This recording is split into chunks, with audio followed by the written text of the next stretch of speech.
Hey guys, this is Vacations back again with another review, this time of the 1967 horror anthology, Torture Garden. Now, that's a hell of a title, isn't it? Torture Garden.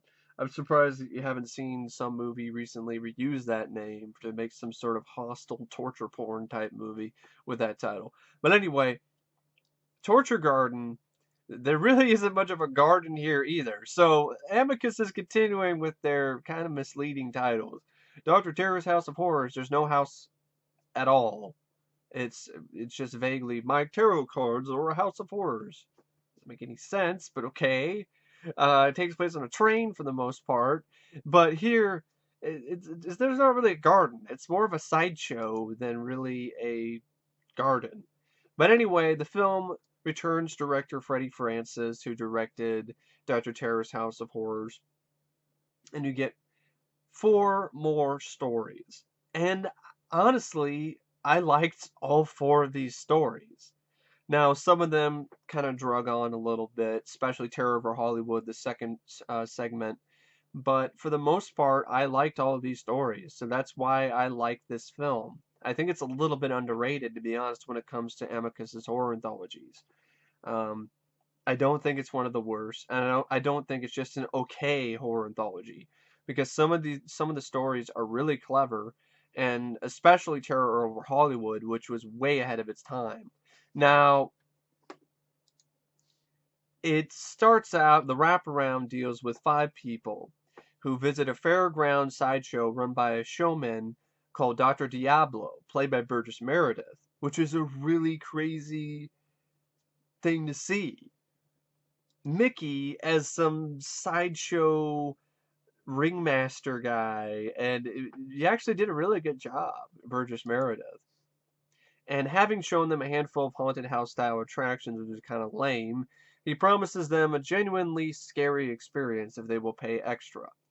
And these characters are, we have Jack Palance, who plays a character named Ronald Wyatt. Jack Palance is awesome. Burgess Meredith, of course, is Dr. Diablo. Beverly Adams is Carla Hayes. Peter Cushing as Lancelot Channing. Lancelot Canning, actually. But it's really cool to see Peter Cushing.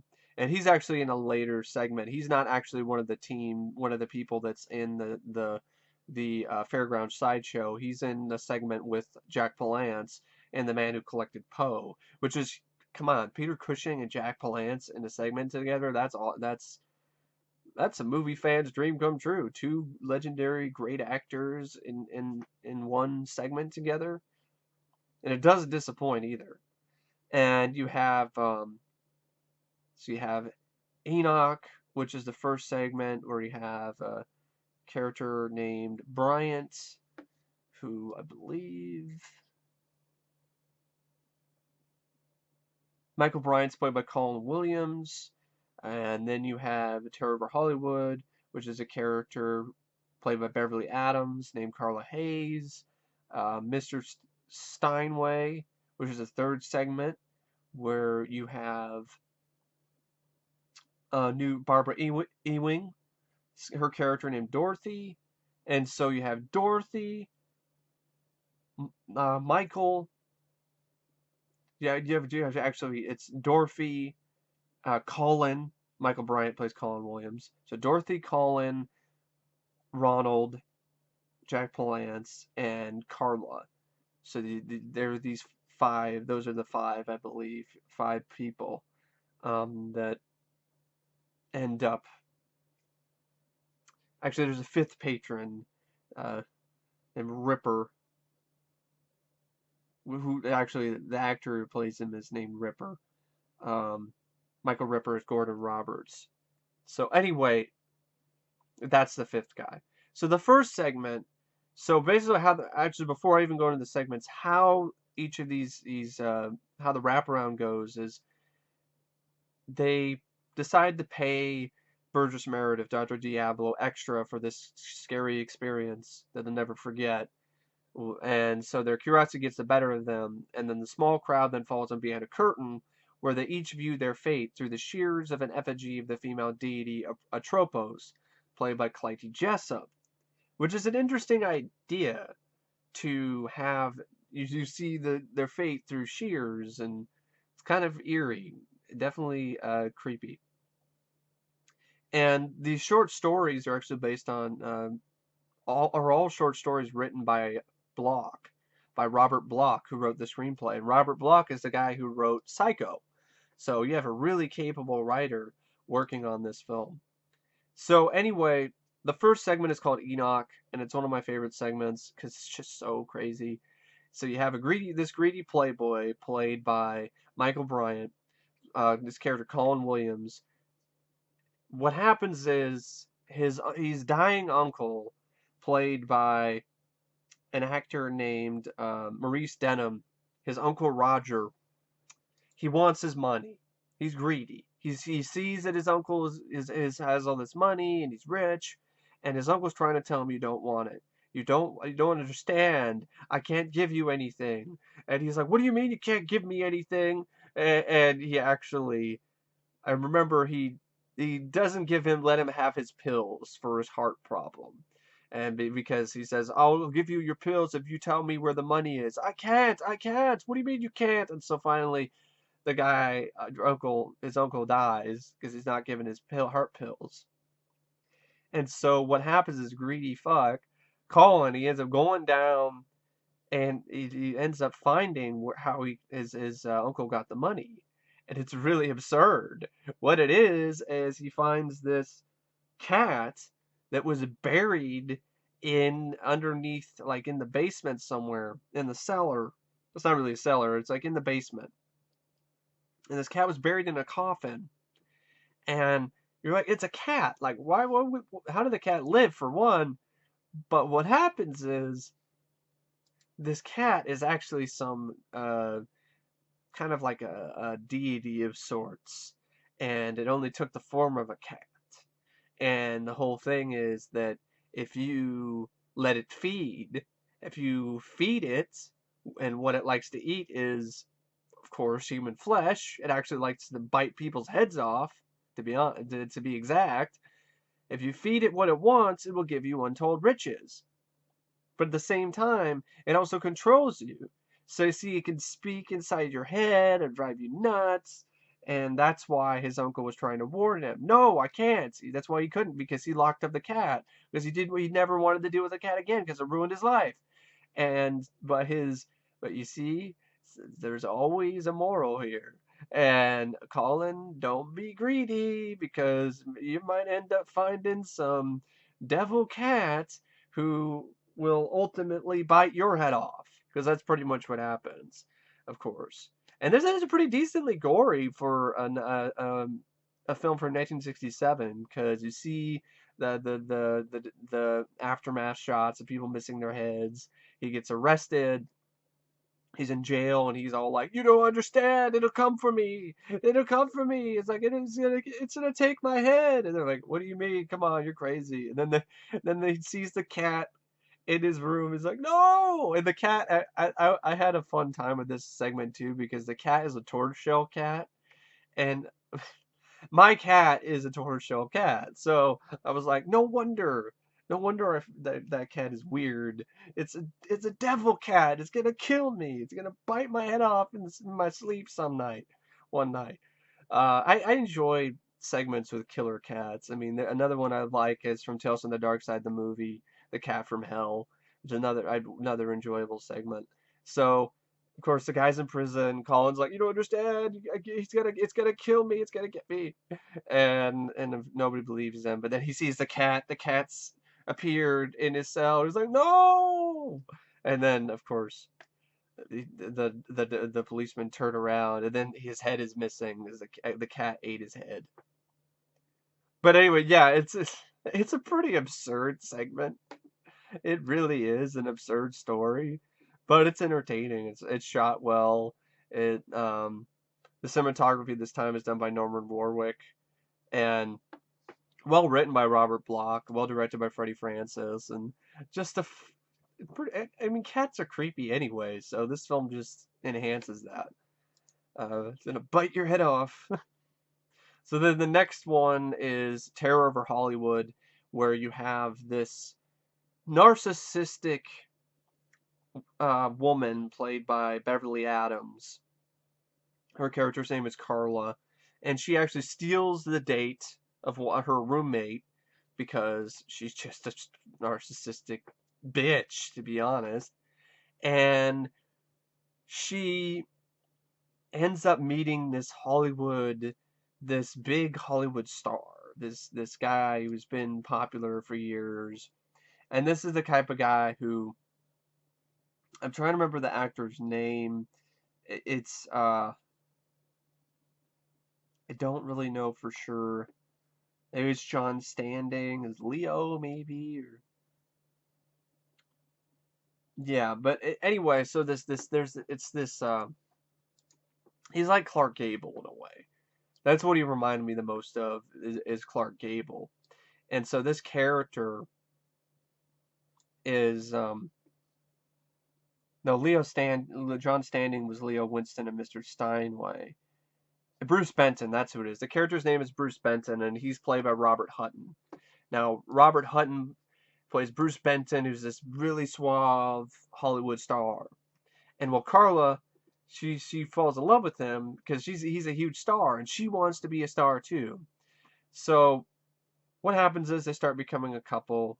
He starts giving her roles, but then she starts uncovering this really weird truth about Robert, about this character, Bruce Benton. And it's actually pretty, Robert Hutton, it's really, like I said, it's way ahead of its time. And so it's really, I know I've used the word creepy, I know I've used the word eerie, I'm trying to come up with another way to describe it. It's unnerving.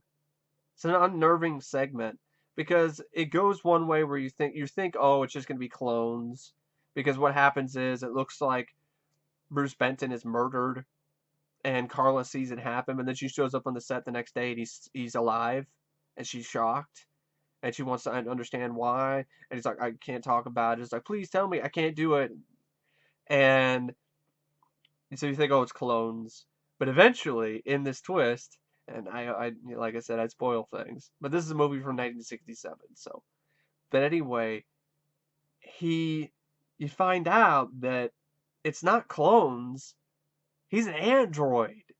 And that's the reason why he never ages. That's the reason why he's able to be a leading man for so long. It's because he's not even human. Which is really, really, like I said, unnerving.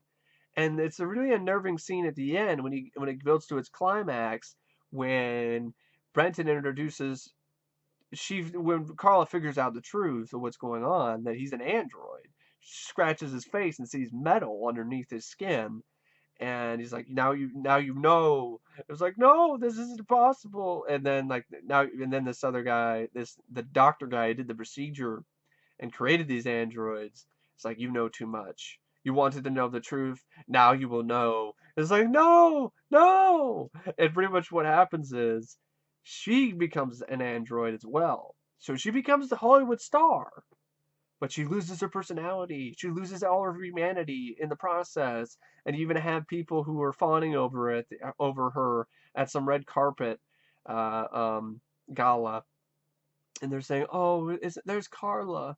Isn't she so wonderful? She's a living doll." And just the look on her face is just, because she's an android now, and it's unnerving, and it could easily been silly, but I think the segment handled it really well. And but what I mean by it's ahead of its time is that this is a sort of topic that would be used in Twilight Zone episodes and other sort of films and so forth later on. The idea that the movie stars keep their good looks because of something unnatural, and yeah, I like that segment. I did, because I thought it was unique. I thought it was different. I wasn't expecting the android thing, and it was well done. And it was a comeuppance that was well deserved, because she was very narcissistic, and she was willing to do whatever it took to become a star. And well, she got her wish, but at a seriously extremely high price. So anyway, yeah, so I enjoyed that segment. Then you had the third segment, Mr. Steinway, where you deal with a piano named Euterpe, where this piano's actually got a mind of its own, it's possessed, and it becomes jealous of its owner, played by what's this actor's name? John Standing, who plays Leo, and his new lover. Um, sorry, I'm just trying to make sure. Barbara Ewing Dorothy, and it decides to take revenge in many ways. She's trying to get Leo to go with her to get away from the stress of being a grand pianist. He's a really popular piano player, trying to get him to go away with her, but Euterpe doesn't like that, and Euterpe doesn't even like her. There's moments where she tries to play the piano on Euterpe, and Euterpe will drop its I don't know the right word for what describes this, but it's the thing that covers up the piano keys. Uh, it's a wooden cover pretty much, and so the cover drops down, almost breaks her fingers. And she even talks to Leo later. I swear, I think that piano is there's something about that piano I can't place, but I swear I thought I saw it moving, and it's actually it could be ridiculous as well, but I thought it was really well handled, and I thought it was another eerie segment because the way that it handled it was a way that wasn't like the piano grows teeth and eats people. No, it's not like the deathbed, the bed that eats. It does subtle things. It moves on its own. It plays keys by itself. It does all these sort of things. So eventually the segment culminates the way you think it's going to. Euterpe gets revenge, and she's had enough. She's jealous. The piano's jealous. And Leo, he's having to choose between Euterpe and this woman that he loves. So he has to choose between Euterpe and Dorothy, and Euterpe makes the choice for him. And this is after Dorothy is convinced him to go on a trip with her, and maybe they'll get married, maybe they'll get away from everything, because he's dealing with a lot of stress and it's affecting his work because of the whole stress between Euterpe, uh, trying to make him break up with Dorothy, but he doesn't want to because he loves her. But then his possessed piano is like, no, you don't, and like I said, it works a lot better on film than it sounds. And it ends in I thought a pretty well done sequence where Dorothy is looking around, she's ready to leave, looking around for Leo, and then the piano starts playing the funeral march. And Leo's not in the room, so it starts playing it by itself. It goes dun dun dun dun dun dun dun dun dun dun dun. And she's like, what? And then the piano actually comes to life and it rolls towards her at its own power, and then it knocks her out the window to her death. All while playing dun dun dun dun dun dun dun dun dun dun dun. And then Leo comes in and then he sees what's happened and he's like, damn you, Euterpe. That's not exactly the lines of dialogue you said, but like I said, it handled it well. It was subtle. The way it killed her was a way that you could have it was an accident.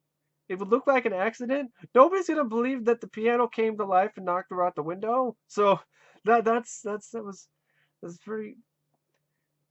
pretty interesting, to say the least. And I like the touch of playing the funeral march and the way that the effects were handled. The piano moving on its own was pretty well done. And overall, I like that segment. It was definitely my cup of tea. And it helped that I liked that. I thought it was unique. It was a piano that had a life of its own, but it wasn't so over the top. It was subtle enough that it was kind of plausible. And that's what made it really scary, was that it was somewhat plausible. There's another segment kind of like this in Amazing Stories, I believe, which I thought was pretty good. And there's another one as well in Tales from the Dark Side, which dealt with a piano that was possessed.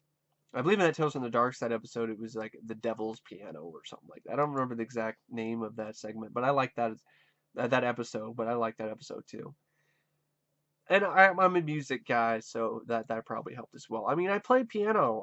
I've done that. I've won trophies when I was a kid for playing piano, so I kind of, I know what it's like to sit down and play the piano, and the idea of a piano that's kind of possessed is definitely creepy to me. Then he had the final segment, which is called "The Man Who Collected Poe."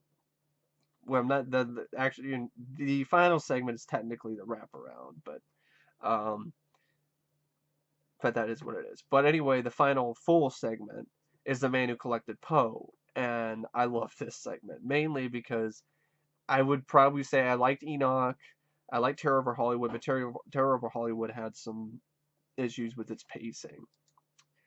That's one problem I would have with that segment is that it kind of slowed down a little bit in the middle before it got to its grand reveal of the android stars and so forth. But I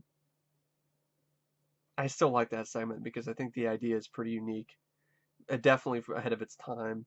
And but this was my favorite because you had two legendary actors, Jack Palance and Peter Cushing, and they play these Edgar Allan Poe superfans, collectors. And Jack Palance is just absolutely in awe of this fellow Poe collector played by Peter Cushing. His character is called Lancelot Canning, and Jack Palance plays Ronald Wyatt. Ronald Wyatt is jealous of his collection. And he actually, at the beginning of the film, he's actually asking, uh, Wyatt's asking Canning, he's like, is that a first edition? Is that a first edition of Edgar Allan Poe's works? And he's like, yes, but it's not for sale. And of course, Jack Palance is like, how much? How much you want for it? It's not for sale. But you can come take a look at my private collection sometime. And so he of course, Wyatt decides to do that. And Cushing showing him all his Poe memorabilia. But then he decides to show him something really special when Cushing gets a little bit drunk. And so he decides to show Jack Palance's private collection. Like really, really private. Like behind closed doors collection. And this is where he shows him new works written by Edgar Allan Poe. And of course, Jack Palance is like, this is impossible. There can't be new works by Edgar Allan Poe. He's been dead for many years. It's like, but it is. Unpublished works by Edgar Allan Poe. Of course, Jack Palance thinks this is just a bunch of bullshit. But you find out that there's some truth to it. That and even Peter Cushing says, and he delivered this line really well. It's like, I got this from my father. I inherited most of this collection from my father. He was a very big fan of Poe. He even collected Poe himself. He was like, what? Of course, I was wondering, like, what? And Jack Bland is like, huh? And it shows him the urn. They used to have his ashes. And of course, Jack Bland's, oh, that's what it is. But then he realizes there's something else going on there.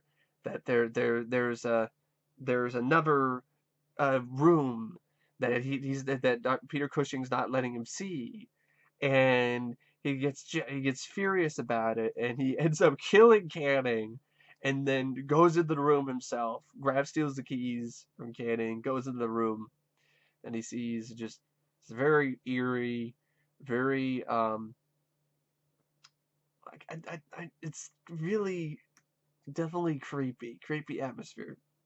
The lighting and everything, it's just definitely chilling. And you find out that Poe is still alive. He's been kept alive by some deal with the devil, pretty much. And Poe is like, "Do you want to set me free?" He's like, "Oh yes, yes I do, Poe." And okay, set me free. Here's the whole thing: is if Palance sets Poe free, he takes his place.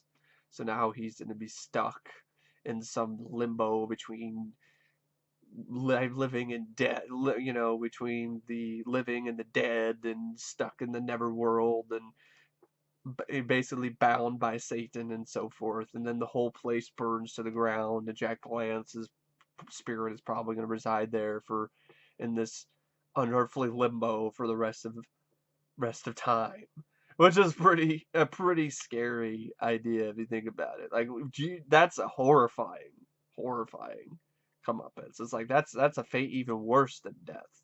But hey, let's Edgar Allan Poe's spirit go, but at a high price. So we gets to meet Poe in person, but at a price. And of course, he deserves what he gets because he murdered the other guy because he wasn't going to show him what's in the room for good reason. But hey, that's what happens in these horror anthologies. There's a lot of morals to the stories, and there's a lot of reasons why people end up dead. But anyway, then the film ends its wraparound segment with the fifth patron played by Michael Ripper, Gordon Roberts, and he goes crazy, and he uses the shears of Atropos to kill Dr. Diablo in front of the others, causing them to panic and flee. And then you find out that it is shown that he is working for Diablo, and the whole thing was a fake, a charade, a sham. And then they congratulate each other for their acting. Palance's character also commends their performance, revealing he had not run off like the others. He then shares a brief exchange with Diablo and lights a cigarette for him, then leaves. And Diablo then puts the shears back in the hand of Atropos. And I like this moment. He breaks the fourth wall by addressing the audience, revealing himself to actually be the devil as the movie ends. Because Burgess Meredith, this is the only time you're going to see Burgess Meredith play the devil. And I'll have to admit, though, the outfit they gave him was pretty laughable, pretty ridiculous. It was like a top hat or something. Now, yeah, it just looked really stupid. He had like a suit and like one horn on his head or something. It was really dumb. But anyway, that's Torture Garden. I enjoyed this horror anthology. All these segments, I would say I liked. There's some I definitely liked more than the others. Than others. Enoch, I'd probably say I liked more than Terror Over Hollywood, but I still like Terror Over Hollywood because I liked the premise. But it did drag on a little bit too long for my tastes. Mr. Steinway, I thought had a perfect pacing and a creepy idea, and it was effectively chilling, and I liked it. Man Who Collected Poe was very very full of dread, and it was permeated throughout the entire segment, and just my favorite segment because it was you had those two legendary actors in the same segment, and I thought it was a pretty unique idea to Poe still alive writing works from beyond the grave, and yeah, the ultimate Poe collector, the man who collected Poe. It's true, he actually really did collect Poe. And and of course, the stuff with Burgess Meredith. I like seeing Burgess Meredith. So yeah, the Man Who Collected Poe is my favorite segment. I really didn't have any problems with that one. Mr. Steinway, I would probably say is my third. Enoch is my second because fucking weird ass scary cats that bite people's heads off. It had the gore factor for it. And then Terror Over Hollywood was probably my least favorite out of the segments, but I still enjoyed it. I still thought it was interesting and engaging, but it had some moments of pacing. But anyway, overall, I really don't know what to say about Torture Garden, except if I was going to rate it out of 5 stars. And actually, there's some interesting bit of trivia here, is that when the movie was shown in 1967, one of the promos is a pack of Torture Garden seeds that was given to patrons as they entered the theater. And these seeds were actually grass seeds.